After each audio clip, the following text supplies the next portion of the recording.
তোমার জিহ্বা যিনি দিয়েছেন, কথা বলার যোগ্যতা যিনি দিয়েছেন, খালাকাল ইনসান আল্লামাহুল বায়ান। আল্লাহ বলছে মানুষকে সৃষ্টি করেছেন আল্লাহ, আর সেই আল্লাহই মানুষকে বায়ান মানে নিজের অন্তরের ভিতরের কথাটাকে স্পষ্ট করে বলা, ব্যাখ্যা করে বলা, বুঝাইয়া বলা, এই যোগ্যতা আল্লাহ বলেন আল্লাহই শিখাইছেন। আল্লাহ কে শিখাইছেন? আখরাজাকুম মিন বুতুনি উম্মাহাতিকুম লা তা'লামুনা শাইআন।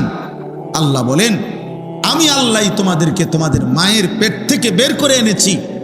যখন আমি বের করে আনছিলাম মায়ের পেট থেকে, জানো তুমি সেদিন তুমি এক শব্দ এক জাররাই পৃথিবীর কিছুই জানতা না। আলো কাকে বলে, অন্ধকার কাকে বলে, রোদ কাকে বলে, বৃষ্টি কাকে বলে, ঠান্ডা কি, শীত কি, হ্যাঁ মা কোনটা, বোন কোনটা, তোমার রিজিক, তোমার মুখে তো দাঁত নাই, তুমি কিভাবে এখন পরবর্তী জীবনটা পার করবা? আল্লাহ তাআলা বলেন তুমি জানতা না, আমি আল্লাহ তোমারে শিখায় দিছি যে তোমার দুইটা মাড়ি, দাঁতবিহীন দুই মাড়ি দিয়া, হ্যাঁ তোমার মায়ের বুকের স্তন তুমি চেপে ধরো, আমি আল্লাহ তোমার জন্য দুধের ইন্তজাম করে দিচ্ছি।